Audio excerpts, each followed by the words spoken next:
Fala aí, gente, beleza? Rodrigo Branco aqui para falar mais uma vez sobre a relação Raul Seixas e Paulo Coelho.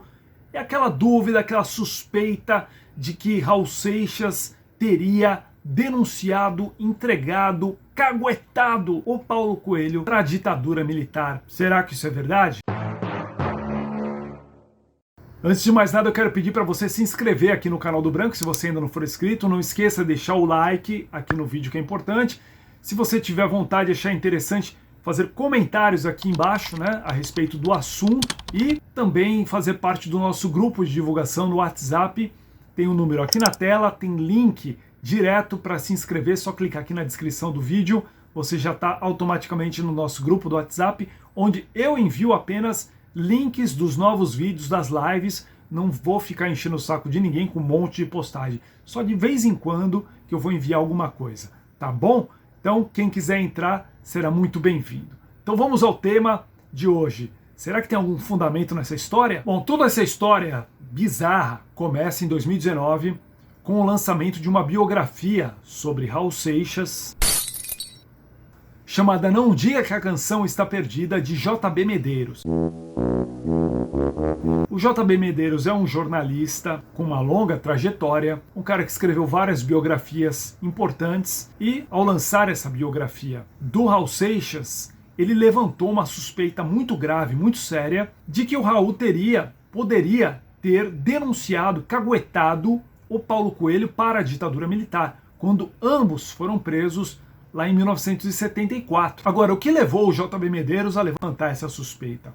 Um documento que ele teve acesso, um documento do DOPS, Departamento de Ordem Política e Social, que era um órgão da ditadura, fundado lá na década de 20 ainda, na época do Estado Novo, ditadura Vargas, porém que se fortaleceu e virou praticamente uma entidade dentro do governo, né, com poderes próprios na ditadura militar, que começou em 64 e durou até 85, esse órgão foi ser extinto só em 83, o DOPS. Era um órgão que ele investigava as pessoas, prendia pessoas arbitrariamente, às vezes ele sequestrava, literalmente falando, porque as pessoas eram pegas no meio da noite, de forma clandestina, levadas para um lugar desconhecido, interrogadas, torturadas e muitas vezes sem nenhum registro oficial, sem mandato de busca, sem mandato de prisão e sem uma acusação de fato. Às vezes por uma simples suspeita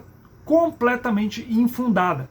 E foi exatamente o que aconteceu com Raul Seixas e com o Paulo Coelho. Só que esse jornalista, o J.B. Medeiros, ao ter acesso a um documento do DOPS, da época da prisão de ambos, ele chegou a uma conclusão, ou uma suspeita um tanto quanto dúbia. Já que no tal documento dizia o seguinte, que era possível se chegar até o escritor, Paulo Coelho, através do cantor, que seria Raul Seixas. Nisso ele conclui o quê? Que então Raul Seixas teria entregado, denunciado, informado a respeito do paradeiro do Paulo para os militares. O que para mim já é uma ilação bastante fantasiosa, bastante permissiva, uma vez que essa frase ela dá várias interpretações, né? Porque para mim isso é muito óbvio. Por quê? Vamos dar um exemplo. Se eu tenho um amigo, eu tenho uma banda, por exemplo, tenho um amigo que é meu parceiro, compositor, a gente vive junto. A gente compõe junto, a gente grava junto, a gente sai junto, um frequenta a casa do outro. De repente, esse meu amigo some, e alguém quer chegar até ele.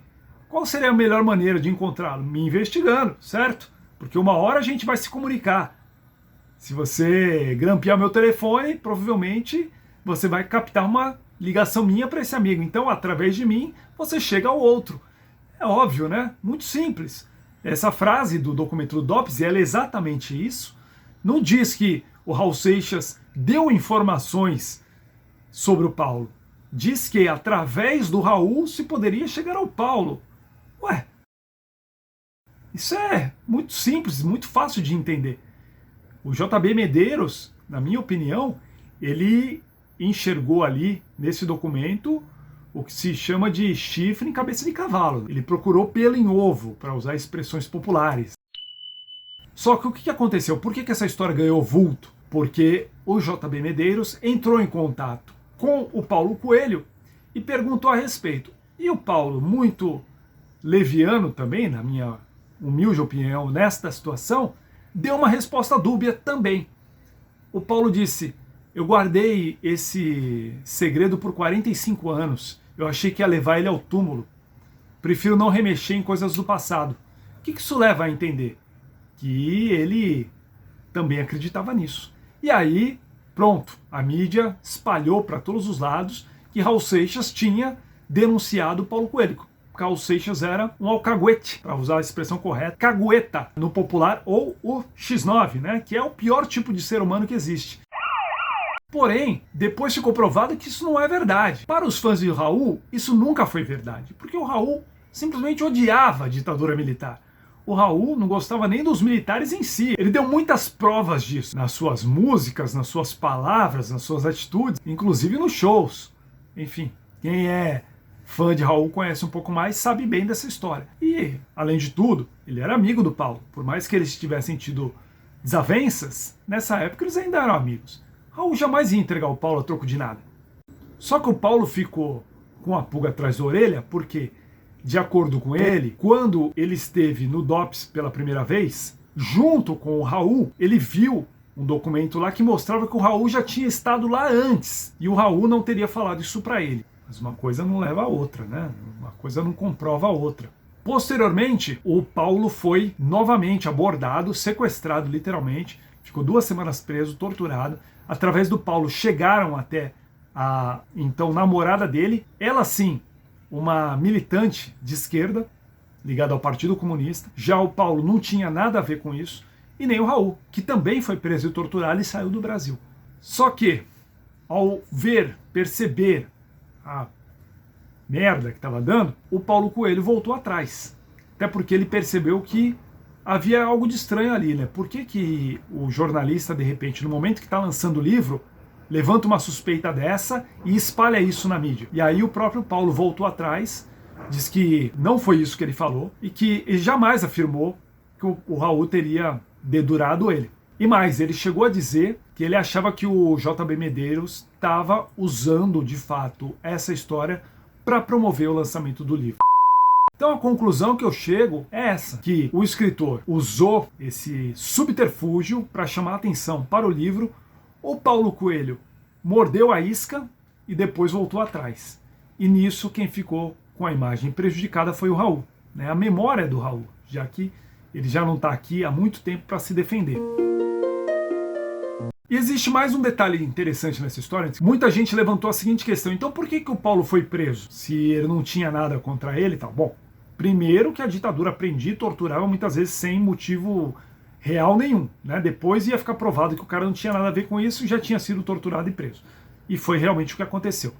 Mas provou-se também que, como aconteceu em outros casos, nesse caso também do Paulo Coelho, a ditadura militar foi atrás deste Paulo Coelho, escritor, por causa de um homônimo. Isto é, um outro Paulo Coelho, por incrível que pareça, que era um militante de esquerda, envolvido com as causas revolucionárias, com grupos de luta armada, que estava sendo investigado pela ditadura. Isso foi provado depois pelo filho dele, que apareceu, né, e deu entrevista, mostrou documentos, comprovando toda a história, né, toda a confusão. O homem em questão chamava Paulo Coelho Pinheiro, e foi o filho dele, Diogo Pinheiro, que acabou elucidando os fatos. Então você vê todo o imbróglio que se criou devido a erros de interpretação e também, evidentemente, erros grosseiros cometidos na época pela ditadura militar, acrescidos talvez de um pouquinho de má fé. A conclusão final dessa história é que, obviamente, o Raul não delatou, não caguetou o Paulo Coelho. Isso é uma balela e quem acredita nisso está muito mal informado. Agradeço a você que assistiu esse vídeo até aqui, não esqueça de deixar aquele like se você curtiu. Se você não for inscrito aqui no canal, se inscreva aqui no canal do Branco, porque tem muitos vídeos legais. Tem um outro vídeo que eu falei a respeito das composições de Raul e Paulo Coelho, né?